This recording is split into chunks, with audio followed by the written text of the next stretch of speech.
ሰው ኢሞሽናል ነው። የኛ ሰው ለመቀጠር በጣም ዝግጁ ነው።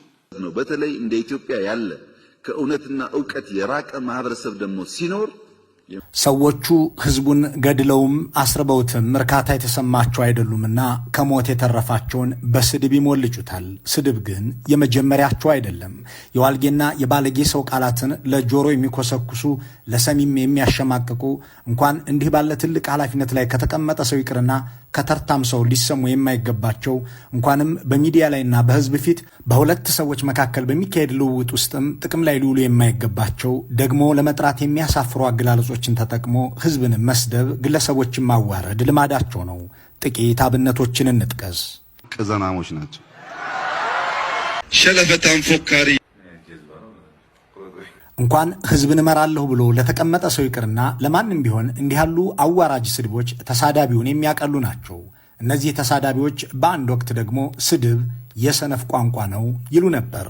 እብሪት፣ ትምኪት፣ ስድብ ይሄ ሁሉ የሰነፍ ቋንቋ ነው። ስድብ የሰነፍ ቋንቋ ነው ይሉ የነበሩት እነዚሁ ገዢዎች ዛሬም በስድባቸው ገፍተው መላ የኢትዮጵያ ህዝብ ቀጣፊ ነው ይላሉ። የአገሩ ሰው በሙሉ እውነትም ዕውቀትም የለውም ብለው ይዘልፉታል። ንቅል ነህም ይሉታል። የሚመሩት ህዝብ ወይም ልንመራው ተቀምጠናል የሚሉትን ማህበረሰብ በህዝብ ደረጃ ለመዝለፍ ያበቃቸው ምክንያት ምንድን ነው የሚለው ጥያቄ ምላሹ የሚገኘው ከስነ ልቦና ሰፈር ውስጥ ብቻ አይመስልም።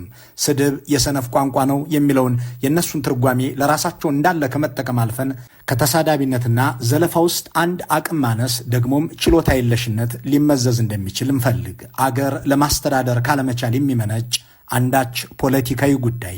ከዚህ በተጨማሪ ደግሞ የኢታማዦር ሹሙም ሆነ የጠቅላይ ሚኒስትሩ ዘለፋዎች ወደ አደጋ የማደግ ዕድላቸው የከፋ ነውና በቀጣይም በየቤቱ የሚገደሉ አራሶች፣ በየመንደሩ የሚጨፈጨፉ አርሶ አደሮች የሚበዙ መሆናቸውን የሚጠቁም አድርጎ መውሰድ ከነሱ ባህሪ አንጻር የተገባ ነው። ሁለቱም ሰዎች ተበሳጭተዋል። ብስጭታቸውን የሚገልጹት ደግሞ ስቴትስማን ወይም የአገር መሪ በሚናገራቸው ገለጻዎች ሳይሆን አግድም አደግ ሰው በሚያወጣቸው ቃላት ነው። እናም ይህ ብስጭታቸው ስለ ቀጣዩ ነገር ምን ይናገራል የሚለው ጥያቄ መሰረታዊ ይሆናል። የሚሳደቡት ደግሞ በጅምላ ህዝቡን ነው። በተለይ እንደ ኢትዮጵያ ያለ ከእውነትና ዕውቀት የራቀ ማህበረሰብ ደግሞ ሲኖር ምንድነው ይሄ ኮንፍሊክት ሜንታሊቲ የወረረው ማህበረሰብ ስለ ብልጽግና የማስብ የኢትዮጵያ ህዝብ ማሰብ አለበት። ኢትዮጵያ ህዝብ ማሰብ መጀመር አለበት። ልማት አለ። ይሄ ልማት ደግሞ ዓለምን እያስደመመ ነው ያለው። ባካችሁ አይናችሁን ግለጡ። ዓለም እኮ የተደነቀ ያለው በኢትዮጵያ ስራ። ምን ለምን ትገረማላችሁ? ወይም እኛ አልተናገርናቸው ወይም እናንተ ማየት አልፈለጋችሁ። እናንተ ሲባል ደፍን ኢትዮጵያ ማለት ነው። እናንተ ብቻ አይደላችሁ። ማመስገን የሚባል የለም፣ ማልቀስ ብቻ። አልቃሽ ህዝብ ደግሞ አይሻገርም። የሌላ ሀገር ሰው እኮ እንደዛ አይደለም። የኛ ግን በጣም ተቀጣሪ ነው። ቀበሌውና ስለ ቤተሰቡ የሚያላዝን ህዝብ ነው ያለው ኢትዮጵያ ውስጥ። ባለቤት ያጣች አሳዛኝ ሀገር ናት ኢትዮጵያ። ብልጽግናዎች አገር መምራት እንደማትችሉ 7 ዓመት ሙሉ ታያችሁ ሲባሉ አገር መምራት የምንችል መሆናችንን እናሳያችሁ ብለው ሕፃናትን ለመግደል ድሮን፣ ቅዳሴ ላይ የቆመን ምዕመን ለመጨፍጨፍ መድፍ እንደሚልኩ አሳይተዋል። አገር መምራት ማለት ሰውን ከነነፍሱ እያቃጠሉ በዳቦ እንብላቸው ወይስ በእንጀራ የሚል ወታደርን ማሰማራት ይመስላችኋል? በመቶ ሺህ የሚቆጠሩ እህቶቹንና እናቶችን የሚደፍር ጦር መላክም ይመስላችኋል? ሰውን ገድሎ አስከሬኑን በአህያ ጀርባ ላይ ጭኖ መዞርም ይመስላችኋል? ሰሞነኛዎቹ የጠቅላይ ሚኒስትሩና የኢታማዦር ሹሙ ዘለፋዎች በቀጣይ ስለሚሞቱት ሕፃናትና ስለሚደፈሩት ሴቶች፣ ስለሚገደሉት ህዝቦችና አስከሬናቸውም በአህያ ተጭኖ መቀጣጫ ስለሚሆኑ ሰዎች ወዘተ የሚጠቁም ነው። በተለይም የጠቅላይ ሚኒስትሩን ስድቦች ከፊልድ ማርሻሉ ማስፈራሪያዎች ጋር ስንቀላቅለው የሚሰጠው ምስል መጪው ጊዜ አስፈሪ መሆኑን የሚያሳይ ነው። ምንም እንኳን ፊልድ ማርሻሉ ያለ ፊልዳቸው ገብተው ስለ ጂኦፖለቲካም ስለ ታሪክም ማብራሪያ ለፓርላማው ሲያስተምሩ የታዩ ቢሆንም ቀጣዩን እቅድ ግን ቁልጭ አድርገው አስቀምጠውታል። በተለይ የቀድሞ የወንጀል አጋራቸውንና አጋፋሪያቸውን ሻዕቢያን እንደማይለቁት አሳምረው ተናግረዋል። የባህር ኃይል ያቋቋምነው ከኤርትራ ጋር ለመስራት ነበር፣ ግን እኔ ቁልፉን ይዤ ላሽከርክራችኋለን ብለዋል። አሁን አኩርፎ እየተወራጨም ነው ብለዋል። ባህር ኃይሉን ከነትጥቁ ጨርሰን ባህር እየፈለግን ነውም ይላሉ። ከንግግራቸው ላይ የሚሰማው የመከፋትና የመበሳጨት መጠን ወዴት ሊወስድ ይችላል የሚለውን ከማየታችን በፊት ፊልድ ማርሻሉ ያለ ፊልዳቸው ገብተው ስለ ምስራቅ አፍሪካ ዲፕሎማሲ ሲተነትኑ ቆይተው ቀጣናው የተበጠበጠ ነው፣ ተረግሞ ነው መሰለኝ ያሉትን ሐሳብ እናስከትል። ቀጠናው ተረግሞ ነው ወይስ ምን ሆኖ ነው አላቅም። በጣም የተበጠበጠ ቀጠና ነው። ግዴሎትም ፊልድ ማርሻል አንድ ቀጣና በእርግማን አይበጠበጥም። እንደናንተ ያለ በጥባጭ መንግስት ባለ ጊዜ ግን በውስጥም በውጭም መረበሽ ይሆናል። እንደናንተ ያለ ስብስብ እየዞረ ሲጎነትል በየቦታው ግጭት ሲጠምቅ ስለሚውል ምስራቅ አፍሪካ ሰላም አጥቷል።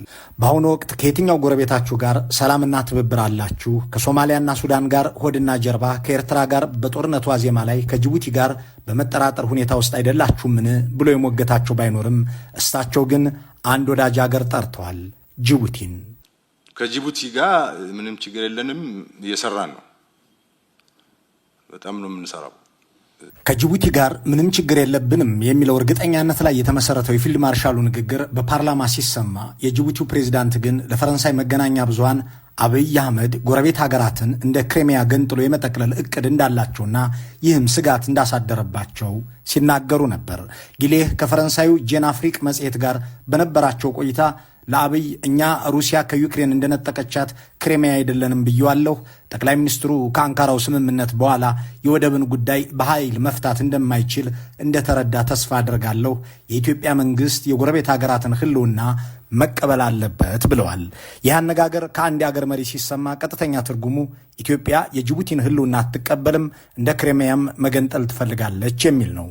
ጅቡቲ ኢትዮጵያንም የምትመለከታት እንዲህ ባለ መነጽር ሲሆን ገንጥላ የምትወስድ ወይም በኃይል ፍላጎቷን የምታስፈጽም አድርጋ ነው። ኦመር ጊሌህ አገራቸው በኢትዮጵያ ምክንያት የህልውና አደጋ እንደተጋረጠባትም እየጠቆሙ ናቸው። እንዲህ ያለ ስጋት የፈጠሩባትን ጅቡቲን ነው እንግዲህ ፊልድ ማርሻሉ ከጅቡቲ ጋር ምንም ችግር የለብንም ማለታቸው። ኢትዮጵያ በዚህ ልክ ወራሪና ቆርሶ ወሳጅ ተደርጋ የመታየቷ ምክንያት ጉልበትን የፍላጎት ማስፈጸሚያ መሳሪያ አድርጋ ከመመልከቷ ጋር እንደሚመነጭም ይጠቁማሉ የጅቡቲው ፕሬዝዳንት እንዲህ በማለት የአንካራው ስምምነት አብይን ጉልበት እንደማያዋጣ ያስተማረው ይመስለኛል። ጎረቤቶችን በማክበር በርበራንም፣ ጅቡቲንም፣ መቋደሽንም አሰብንም መጠቀም እንደሚቻል ማመን ያስፈልጋል ብለዋል። የብልጽግና ሰዎች አእምሮ ጉልበትና ጠመንጃ መሆኑን ለመጠቆም ደግሞ እኛ ከኢትዮጵያ የቀረበውን ጥያቄ ውድቅ ያደረግነው ወታደራዊ ውጥን ጨምሮ በመምጣቱ ነው በማለት የአዲስ አበባዎቹን ሰዎች ጦረኛ ፖሊሲ በፈረንሳይ አፍ ተናግረውታል። በአገር ውስጥ አንድም ጦርነት አሸንፈው የማያውቁት የአገሪቱን ኤሊት ኃይልና ልምድ ጠገብ ሰራዊት በርስ በርስ ጦርነት አስጨርሰው ከየሰፈሩ እያፈሱ በሚወስዷቸው ታዳጊዎች ጦር ገነባን የሚሉት ብልጽግናዎች አሁን ደግሞ ጎረቤት ሀገርን ለመውረር እየተንደረደሩ መሆናቸውን አይደብቁም። ባህር በር ብሔራዊ ጥቅም ነው፣ መከላከያ ይህንን ብሔራዊ ጥቅም ይከላከላል ብለዋል። ባህር በር ብሔራዊ ጥቅም ነው፣ ሰላምና ልማት ብሔራዊ ጥቅም ነው። ስለዚህ እኛ ተልኳችን አንደኛ እነዚህም ብሔራዊ ጥቅሞች የሚነካ የውጭ ኃይል ካለ እሱን መከላከል ነው። የአፍሪካ ህብረትም ሆነ የተባበሩት መንግስታት ስለ ኢትዮጵያ ያላቸው እውቀትና በዋና ጽሕፈት ቤታቸው የሰቀሉት ካርታ የሚያሳያቸው አገሪቱ በየብስ የተከበበችና የሚያጎራብታትም ባህር በአጠገቧ የሌለ መሆኑን ነው። እናም እነ ፊልድ ማርሻል ብርሃኑ ጁላ ባህር በር ብሔራዊ ጥቅማችን ነው፣ እሱን እንከላከላለን ሲሉ የሚቀርብላቸው ጥያቄ መጀመሪያ አልፋሽጋና ሱርማን ዛላምበሳንና ራማን ብትከላከሉ አይሻልም ነበር ወይ የሚል ብቻ አይደለም። የሌላችሁን ነገር ከምትከላከሉ ያላችሁን ብታስጠብቁ አይበጅም ወይ ከሚለው በተጨማሪ ባህር ሳይኖር ባህር ብሔራዊ ጥቅም የሚሆነውና እናንተ የምትከላከሉት እንዴት ነው የሚለው ሲከተል ሊያነሱ የሚፈልጉት ነገር ያንኑ የሚያሸንፉትን ጦርነት ሆኖ እናገኘዋለን። ብልጽግና 7 ዓመት ሙሉ ሲዋጋ ያሸነፈው አንድም ጦርነት የለም። አሁንም ግን ጦርነት እየሳሉ መሆናቸውን ለማሳየት በኢትዮጵያ ሰማይና ምድር ላይ የሌለን ነገር እንከላከላለን በሚል እየተደመጡ ናቸው። ይሄኛውን ውጊያ የሚያደርጉት ደግሞ ከቀድሞ የጥፋት የእልቂትና የዓለም አቀፍ ወንጀል ተባባሪያቸው ሻዕቢያ ጋር እንደሆነ ይጠቁማሉ። ባህር ኃይል ያቋቋምነው ከኤርትራ ጋር ለመስራት ብለን ነበር፣ ግን እኔ ባህሩን ይዤ እንዳሻኝ ላድርጋችሁ ሲለን አልተሳካም፣ እናም ተኳረፍን፣ ሻዕቢያም ተወራጨ ብለዋል። ወደ ባህር ለመውጣት በሆነ መንገድ ለመውጣት እየሰራን ነው። ያኔ ለውጥ እንደመጣ የኤርትራም ነገር ስለተሻሻለ ከነሱ ጋርም አብረን እንሰራለን ብለን ባህር ኃይል አቋቁመናል። ባህር ኃይል አቋቋምነው እዛ ለመግባት ነው። የባህር በር ይዤ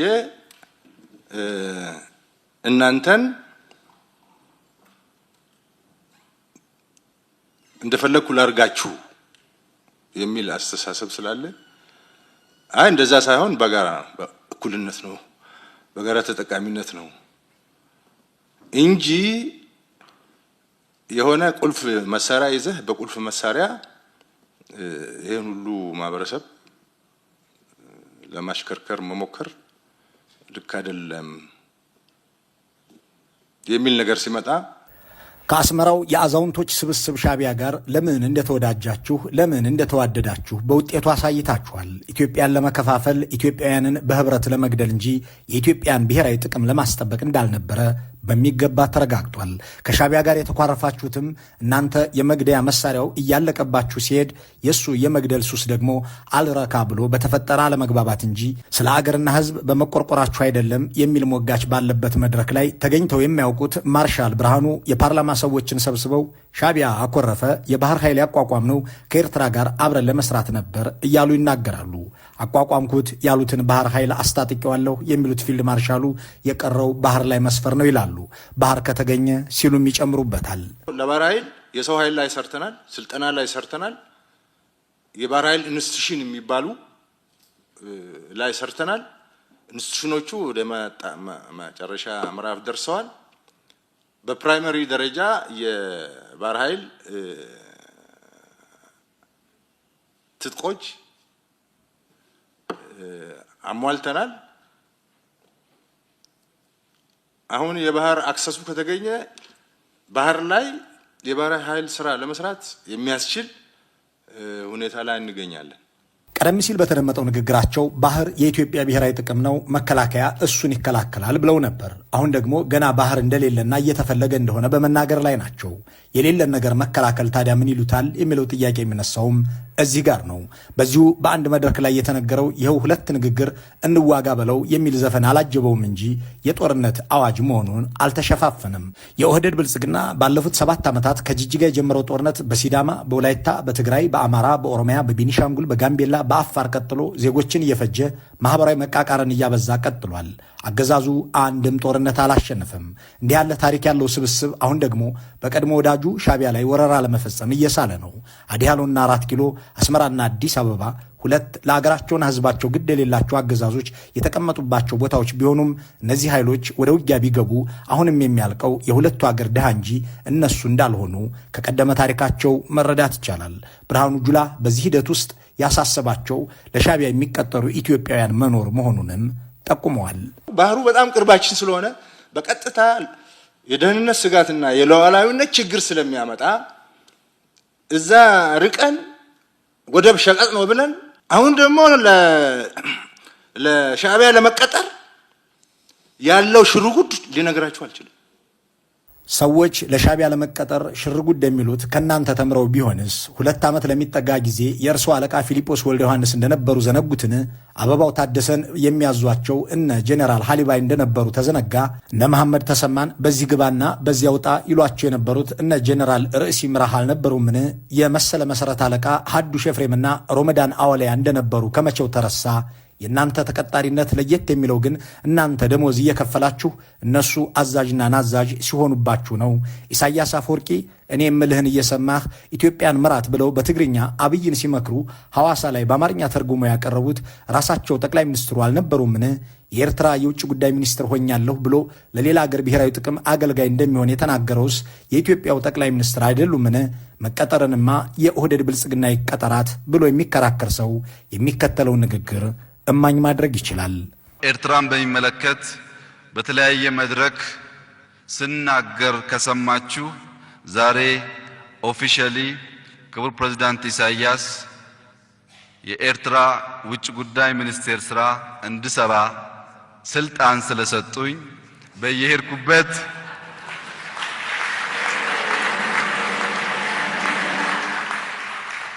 አቶ ኡስማን ወክዬ ከሰራው የሥራ መዛባት እንዳይመስላችሁ። ሻቢያ ቀጥሮት ኢትዮጵያን ያወደመ መንግስት በኢትዮጵያ ውስጥ ከኦህዴድ ብልጽግና በፊት አልነበረም። ተቀጣሪነት እንዲህ በየፈርጁ አሰማርቶ ሲያዛቸው ከኖረ በኋላ ዛሬ ደግሞ ለሻቢያ ለመቀጠር ሽርጉድ በዝቷል ይላሉ። መንግስታዊ ስልጣንን ያህል ነገር እጃችሁ አስገብታችሁ ለሻቢያ መላላኪያነት የተገለገላችሁበትን እናንተን ያየ ሁሉ መቀጠርን ከእናንተ ተምሮ ቢያደርገው ለምን ይገርማችኋል የሚለውን ጥያቄ አንስተን ወደ አገር ውስጥ ጉዳይ ስንመለስ ፊልድ ማርሻሉ በኦሮሚያና አማራ ክልል 90% አሸንፈናል ሲሉ እናገኛችኋለን። ጥያቄው 10ሯስ መቼ ነው የምትጨርሷት የሚል አይደለም። ካሸነፋችሁ ታዲያ ስለምን አሜሪካም አውሮፓም ድርድር አድርጉ ሰላምም አውርዱ ይሏችኋል? ለምንስ ህዝቡ ሰላም አጣሁ እያለ በየመድረኩ ለእናንተው ይናገራል? ለምንስ ምርትና አገልግሎት ይቋረጣል? ወዘተ ከሚሉትም ጥያቄዎች በተጨማሪ ለምን ወታደሩ ሴት ከሚደፍርበት ሕፃን ከሚገድልበት ደም ከሚቃባበት መንደር ወጥቶ ወደ ካምፕ አይገባምና ምክክር አታደርጉም የሚል ሐሳብ ያላቸውን ሰዎች ፊልድ ማርሻሉ ክፉኛ ይበሳጩባቸዋል፣ ይሰድቧቸዋልም። ብዙ ሰው ምን ይላል? መከላከያ ለምን ወደ ቦርደር አይሄድም? በውስጥ ግጭት ምን ያደርጋል ብሎ ጥያቄ ይጠይቃል። አንተ ንቅል ነህ በሉት። ንቅል ነህ። ይቅር ለመከላከያ ሰራዊት ለሆነ ቀበሌ መመሪያ መስጠት አትችልም። እዚህ ጋር ብዙ ሰው ሲሉ የተናገሩትን ልብ እንበል። አብዛኛው ህዝብ እየጠየቀ ያለው ሰራዊቱ ከቀይ ወጥቶ እንዲሄድ ሰላምንም እንዲመለስ የሚል ቢሆንም እሳቸው ግን ይህንን ብዙ ህዝብ ንቅል ብለው ይዘልፉታል። ጠቅላይ ሚኒስትሩም ሆኑ ኤታማዦር ሹሙ የስድብን በረዶ ሲያዘንቡ ያስተዋሉ ሰዎች ሐሳብ ስለጨረሱ ነው የሚል ክርክር ሲያነሱ ይደመጣሉ። ይሁን እንጂ ወትሮም ተሳዳቢ ነበሩ፣ ሲጀመርም ሐሳብ የላቸውም የሚለውን ሌላ ሐሳብ የሚያቀርቡ ሰዎች በማስረጃ መሞገት ይችላሉ። አሁንም ግን የስድባቸው ምንጭ የህዝቡ አልተረዳንም ብሶታቸው መነሻ ድፍን ኢትዮጵያዊ ዕውቀትም እውነትም የሌለው ነው የሚለው ፍረጃ መነሻ አንድም ተስፋ መቁረጥና በጥልቀት መጠላትን መረዳት፣ ሁለትም ለቀጣይ እርምጃ ከወዲሁ ሰበብ ማስቀመጥ ነው። ሰዎቹ ተስፋ መቁረጣቸውን ግድያን የበለጠ ለማስፋት ሊገለገሉበትም ይችላሉ። እስካሁን በካራ ሲያርዱ፣ በእሳት ሲያቃጥሉ፣ ገበያ ሙሉ ህዝብ በአውሮፕላንና ድሮን ሲጨፈጭፉ፣ የሰው አስከሬን በአህያ ጭነው ሲያዘዋውሩ ካሳዩትም የላቀ ጭካኔ ሊፈጽሙም ይችላሉ። እናም የተደገሰለትን ሌላ እልቂትና መተላለቅ ለማስቀረት ህዝብ ግዙፍ መልእክት ያላቸውን ሁለት አረፍተ ነገሮች ከፍ አድርጎ መሞገት ይገባዋል። ጦርነት ይብቃኝ፣ ሰላሜን መልሱልኝ ብሎ መልካሙን ሁሉ በመመኘት በዚሁ እንሰናበታለን።